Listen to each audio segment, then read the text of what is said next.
Bonjour à tous, ravi de vous retrouver pour ce numéro très spécial d'Afrique Hebdo car nous avons le plaisir de recevoir Youssou N'Dour. Bonjour. Bonjour. Merci d'être avec nous. Merci, c'est avec plaisir. On se retrouve ici sur la terrasse du Théâtre du Châtelet où sont données les toutes premières représentations de votre conte musical Birima. Quelle est l'histoire que vous racontez avec ce conte musical? C'est un nouveau show. C'est un nouveau show inspiré de la grande soirée que Birima organisait, c'est le 1859. Le roi Birima qui régnait dans le Kadior et qui organisait une sortie par an.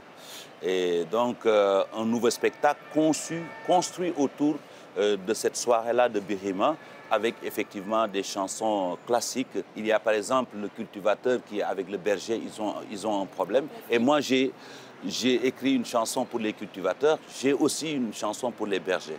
Donc vous voyez, c'est comme ça qu'on a retenu les chansons qu'on interprète dans le conte. On va regarder à quoi ça ressemble et on en reparle juste après. C'est un reportage réalisé avec Armel Co, Valentine Herba et Elodie Radnak.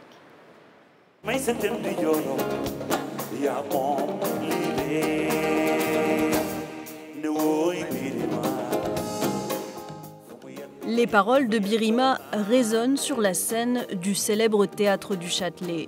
Le conte musical revisite les tubes du Rossignol de Dakar et l'histoire du souverain Birima Ngone Latyr Fall qui régna de 1855 à 1859 au Kadior, un royaume précolonial situé à l'ouest de l'actuel Sénégal. On a travaillé déjà avec une bonne base, c'est la discographie de Youssou N'Dour et le morceau Birima qui est très très connu. Et donc, il fallait trouver un fil conducteur et après, trouver une base par rapport à l'histoire et essayer de créer un fil rouge en fait, de narration. Le spectacle mêle chant, théâtre et danse. Maguette Gay s'est inspirée des archives nationales pour créer des tenues qui allient coupe moderne et tissu traditionnel. Faisant les costumes, je voulais bien ajouter la petite touche de modernité qu'il faut tout en restant dans l'époque de Birima. Donc, ce qui était surtout important, c'était d'utiliser des matières du Sénégal, de faire travailler les artisans. Tous les tissus ont été teints par les artisans. Il y en a qui ont été tissés à la main. Il fallait représenter les couleurs, la chaleur du Sénégal et de l'Afrique. Je suis le témoin de l'histoire. Un conte musical coloré qui permet de transmettre des valeurs. Le conte, c'est aussi un moyen d'éduquer. Alors les enfants, bien sûr, mais aussi les adultes. Et l'éducation, elle passe par entendre, écouter et entendre. Écouter et entendre, une invitation notamment au public français à découvrir un pan de l'histoire du Sénégal. Près de 50 ans de carrière, une trentaine d'albums à votre actif. Vous avez aussi fait de la politique et vous êtes un entrepreneur à succès. Est-ce qu'avec Birima, vous écrivez un nouveau chapitre de votre carrière internationale? Est-ce que vous aviez besoin d'un nouveau challenge? Oui, c'est une nouveauté. Nous avons conçu, je dis nous parce que j'ai conçu ce spectacle avec Papo Margom et Madiaw. Qui est notamment connu pour sa contribution à Kirikou. Voilà, Kirikou, on a eu à travailler, toujours dans les films, c'est avec Papo Margom que je travaille. Nous travaillons aussi avec Madiaw, qui est le metteur en scène. Effectivement, c'est une nouveauté.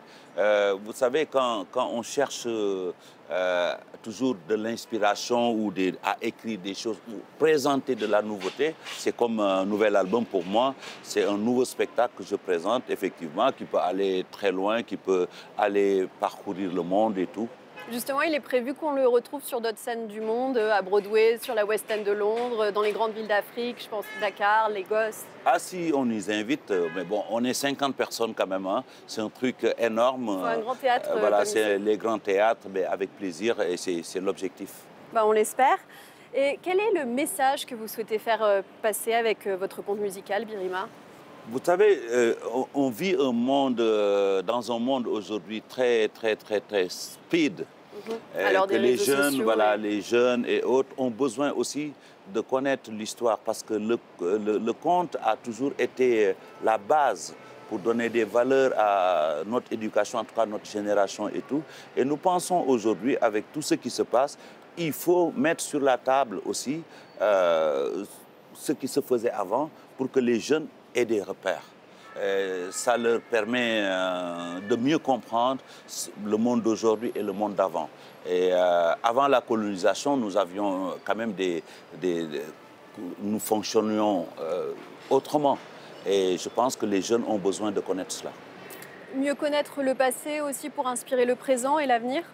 Oui, je ne suis pas en train de dire que bon, le passé est meilleur et tout. Je pense qu'aujourd'hui, il faut présenter cela pour que ce jeune-là, il se dise que, OK, ça c'est mon histoire, ouais, bon, je suis là, ça c'est mon histoire, ça peut me servir, j'ai bien compris cela, je peux vibrer et je pense que c'est important. Et il y a aussi le kaddu, la parole donnée et à respecter. Oui, Birima avait une parole. Et la parole résonnait chaque année, mais aussi tenait ses promesses. Et doit tenir sa promesse. Le kaddu, c'est très très important. Les temps actuels, tous les conflits qu'on a, c'est des problèmes de respecter sa parole, des problèmes de communication qu'il y a.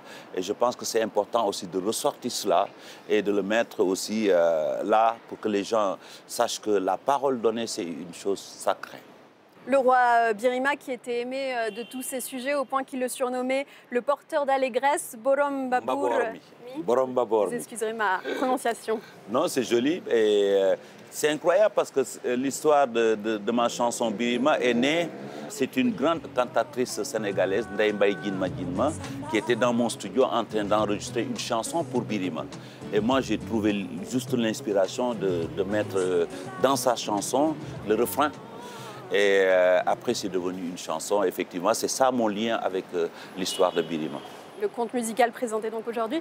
Est-ce qu'il y a aussi un message aux personnalités politiques qui s'accrochent au pouvoir ou qui briguent des troisièmes mandats sur le continent africain? Il y a une scène, effectivement. Bon, quand on a fait le spectacle, on ne pensait pas à ça. Oui, mais il y a une scène. En plein confinement quand la crise du coronavirus voilà, a commencé. C'est là où on a écrit le spectacle. Mais il y a une scène dans le spectacle où, effectivement, il y a une lutte pour essayer de garder le pouvoir. Et c'est très intéressant. Je ne vais pas interpréter on va pas ici. Tout dévoiler. Il faut regarder. Une bonne partie de Birima est jouée en Wolof. C'était important pour vous de créer ce spectacle en Wolof, justement? Bon, parce que c'était en Wolof. C'était en Wolof. Les gens utilisent cette langue-là depuis très, très longtemps. Et nous avons pensé qu'il faut rester original, même si nous avons fait beaucoup d'efforts pour essayer de faire comprendre au public qui vient voir le conte musical, de comprendre ce qui s'y passe. C'est aussi l'occasion pour les publics français et européens, on l'espère internationaux, de découvrir un chapitre de l'histoire du Sénégal. Oui, je pense que c'est important que les gens ils sachent qu'avant la colonisation, on avait des modes de fonctionnement dans nos pays. Et je pense que, voilà, présenter cela aussi à l'extérieur pour comprendre que, bon, vous avez des rois, vous avez eu des rois, on a eu des rois aussi. Je pense qu'il y a énormément de messages qui peuvent parler aux Occidentaux. Vous avez aussi lancé récemment votre fondation, la fondation Youssou N'Dour pour les industries culturelles et créatives. Quels sont vos objectifs? L'objectif, c'est d'abord d'essayer d'amener une réponse à la grande question de l'emploi.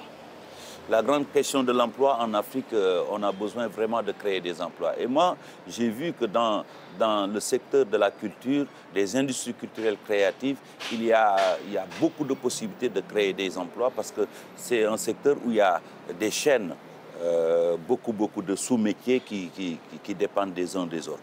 Et ça, c'est la première réponse. La deuxième réponse, c'est aussi qu'on puisse avoir nos produits un peu partout, distribués un peu partout dans le monde pour avoir la possibilité de nos artisans, de nos artistes, de nos créateurs aussi de gagner bien leur vie.